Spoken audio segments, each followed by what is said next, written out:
I am 70 now. When I wake in the morning, my body checks in before my mind does, knees first, then my back, then my hands, which sometimes refuse to close all the way, as if they are still holding on to something they don't want to name.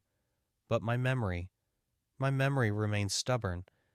It does not always remember dates or faces, but it remembers sensations, smells, sounds, the way light behaves in certain places. It remembers Afghanistan. I did not grow up dreaming of that country. No one I knew did. I grew up dreaming of ordinary things, finishing school, earning respect, being useful. In those days, the world was arranged for you in advance. There were rails, and you stepped onto them without thinking much about where they led. When my turn came, I said yes not because I was brave, but because saying no felt heavier. I was 19 years old when I left. 19 feels ancient when you're young, and impossibly young when you're old. At 19, I believed strength was something you carried in your muscles, and certainty lived in your chest. I believed fear was weakness, and silence meant peace. I was wrong about all of it. The day I left home was quiet in a way that made everything sharper. My mother moved through the kitchen slowly, touching things she didn't need to touch. She wrapped bread in a cloth and pressed it into my hands, as if the bread carried instructions on how to survive. My father stood by the door. He shook my hand the way men do when they don't trust their voices. His grip lingered a moment longer than usual. That was the first time I noticed how heavy small moments could be. On the train, we laughed too loudly. Someone made jokes about the heat, about adventure, about how quickly we'd be back. A boy with a harmonica played the same tune again and again, never quite right. We didn't tell him to stop. That laughter, careless and bright, would follow me for years. I would hear it later in dreams and wonder how we could have laughed so freely before knowing what we were laughing in front of. Afghanistan did not strike me as dramatic when I first arrived. There was no thunder, no sense of arrival. There was heat, dust, a sky that felt too big. The land didn't greet us. It didn't threaten us either.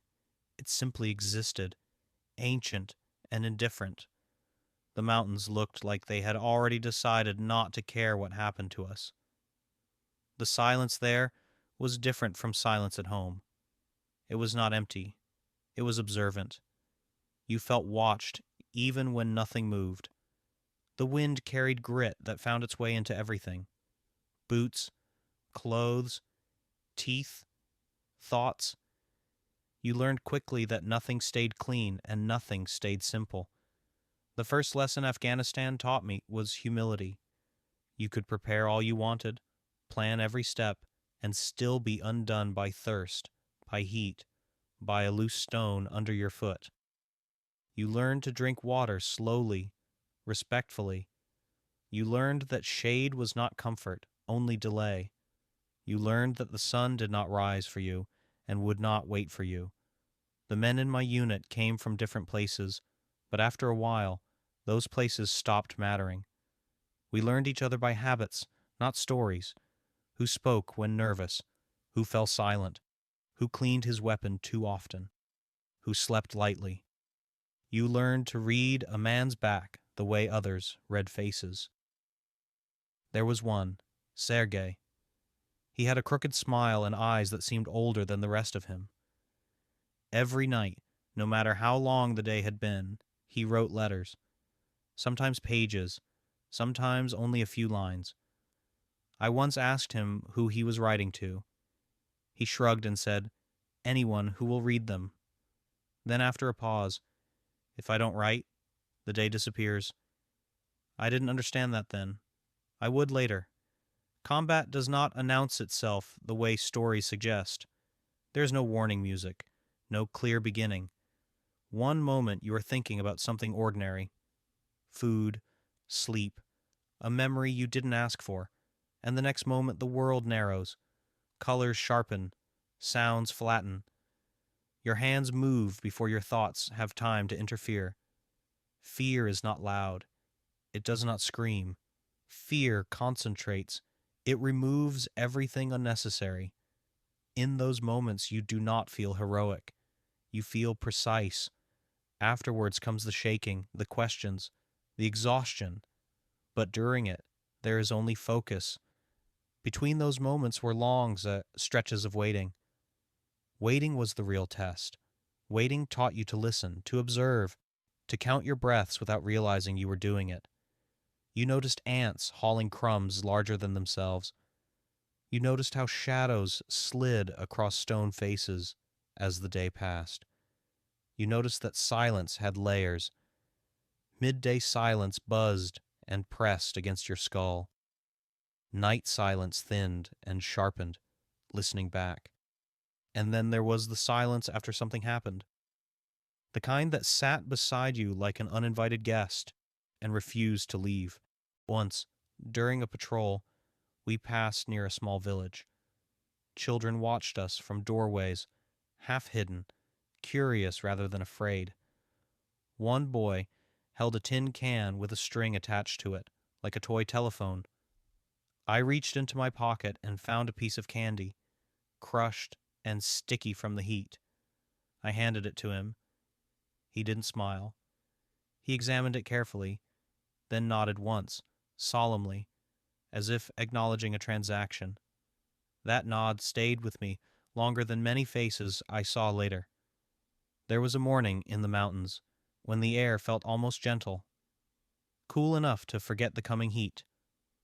The path narrowed, rocks shifted beneath our boots.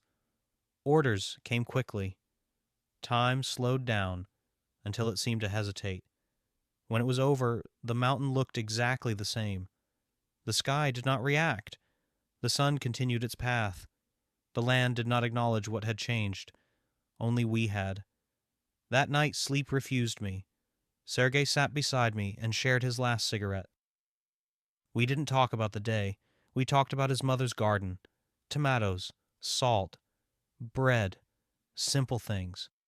You notice, he said quietly, staring into the dark, how simple things get better when you almost lose them. Weeks later, Sergei did not return from a patrol. There was no warning, no preparation, just absence. His place stayed empty, longer than it needed to. His notebook was found in his pocket. The last page held half a sentence. I finished that sentence differently each year. After that, something in me shifted. I began to collect small things, not objects, but moments. The taste of tea at night, when the day finally released its grip. Clean socks, someone taking your watch so you could sleep an extra hour. A joke told at the exact moment it was needed. These things mattered more than medals. War does not turn you into a hero or a villain. It strips away the illusion that you are only one thing. You discover you are capable of generosity and cruelty, patience and anger, sometimes within minutes of each other. It does not excuse you. It reveals you. When I returned home, people expected a story with edges, a lesson that fit neatly into a sentence. I couldn't give them that. Home felt too fast, too loud. Doors slamming made my shoulders tense. Silence felt suspicious.